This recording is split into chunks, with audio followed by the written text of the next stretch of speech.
So for your barbecue chicken, you're going to need some light brown sugar, some salt, some barbecue sauce. You don't have to use honey, you could just use regular. My store was all out though. Some Worcestershire sauce, Italian dressing, and some chicken. I use chicken thighs, but you could use chicken breasts as well. And here I am making the marinade. I'll leave all the exact measurements down below, but it's pretty self-explanatory. Sin estrés, muéstrame sus pasos, te cuento hasta 10 y ven. Yo sé que tú quieres moverlo sin pena, ven. Sin estrés, muéstrame sus pasos, te cuento hasta 10 y ven. Yo sé que tú quieres conmigo, amor, de todo eso. So here I am lining my crock pot with a crock pot liner.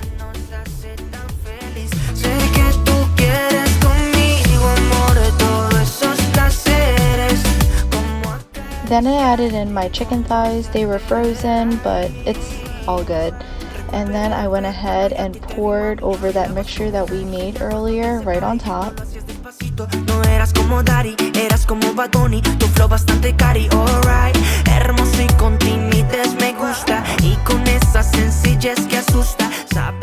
I cooked this on high for about 4 hours.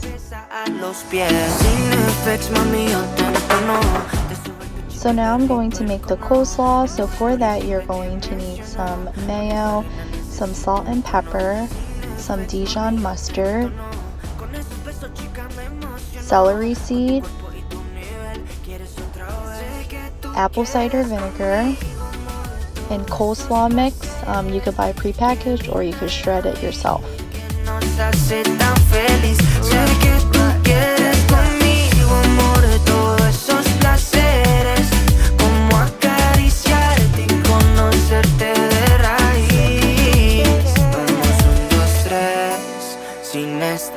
Muéstrame sus pasos, te cuento hasta 10 y ven. Yo sé que tú quieres moverlo sin pena, ven. Sin estrés, muéstrame sus pasos, te cuento hasta 10 y ven. Yo sé que tú quieres conmigo, amor, de todos esos placeres. So if you're making this and you like your coleslaw on the sweeter side, you can go ahead and add some maple syrup into it, and it makes it absolutely divine.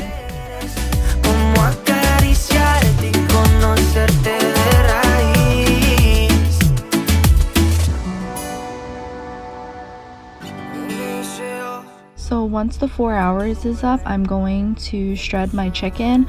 Once I have all the chicken shredded, I'm actually going to let it sit in its juices for about 20 minutes.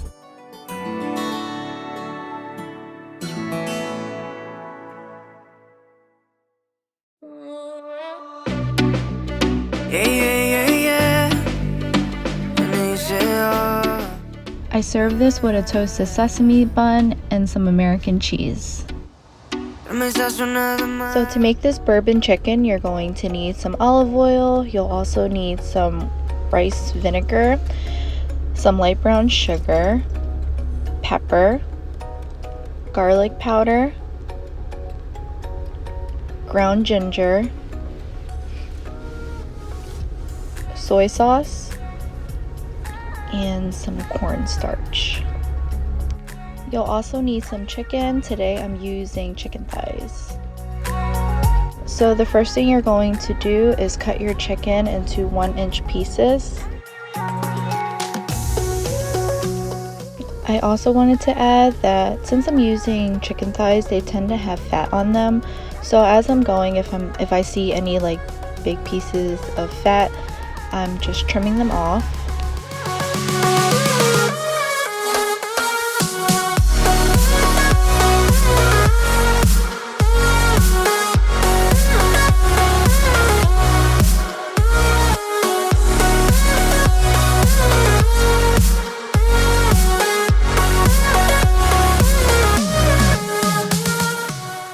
So after that, I'm going to make the bourbon sauce. So first, in a bowl goes in some soy sauce.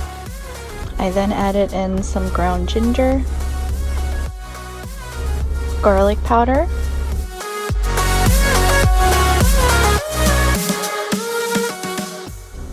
pepper,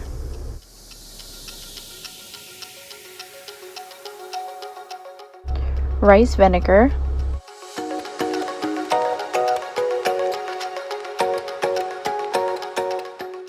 some water, light brown sugar, and then you're gonna whisk that all together and set it aside.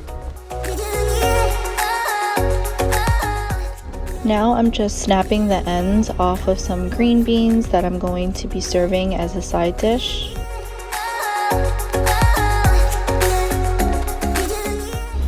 So I'm going to add some olive oil to a pan, and I'm also going to add in the chicken thighs, saute that around for a couple minutes until it's not all the way cooked, but there's some browning on the chicken.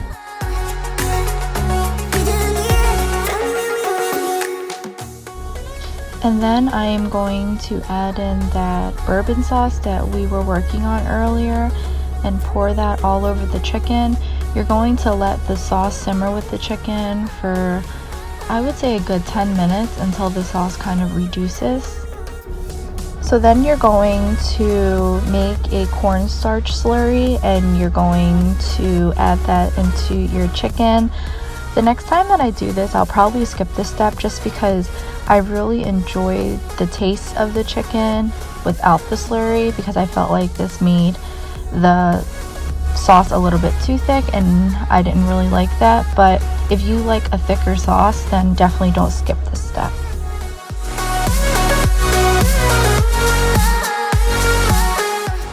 So after this, I get working on my string beans. So to a pan, I add some olive oil. I'm also going to add those string beans. And then I add in some salt and some pepper as well. And then some freshly minced garlic. And whenever I'm making string beans, I always add a little bit of water to the pan. I pop the lid on, and that kind of creates like a steam environment for the string beans, so that the inside of them are tender and the outside still has a nice crunch to it.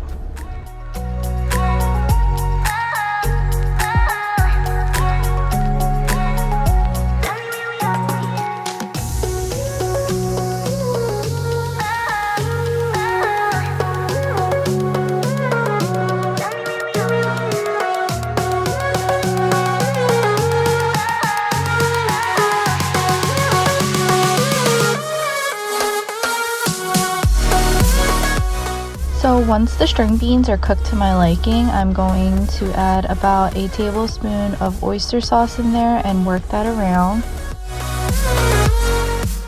So I did not get a recording of the final product, but I did serve this up with some white rice, and my family and I absolutely loved it. For your country fried steak, you're going to need some baking powder, some baking soda, all-purpose flour, hot sauce of your choice, some cube steak, whole milk, buttermilk, garlic powder, salt and pepper, and 1 egg. So first I'm going to start off on my flour mixture, so I'll be sure to leave all the exact measurements down below.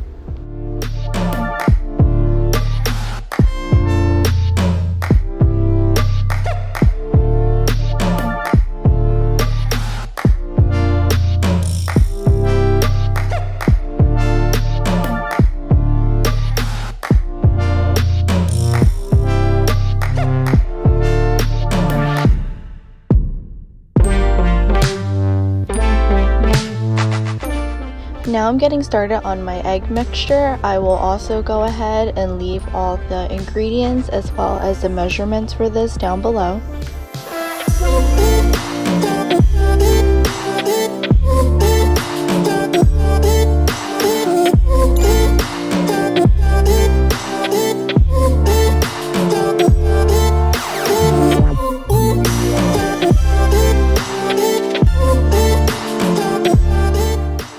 So now I'm preparing the steaks. So first you put them into the flour mixture and the egg mixture, and then back into the flour mixture, really packing on the flour the second time. This will make your country fried steak really crispy and give it like those crispy little bits that everyone loves.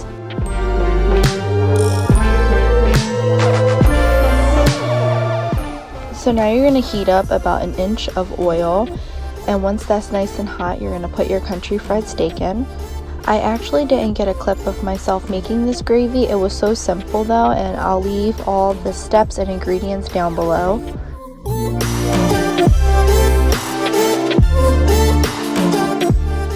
And I served it up with some corn and mashed potatoes, and everyone loved it.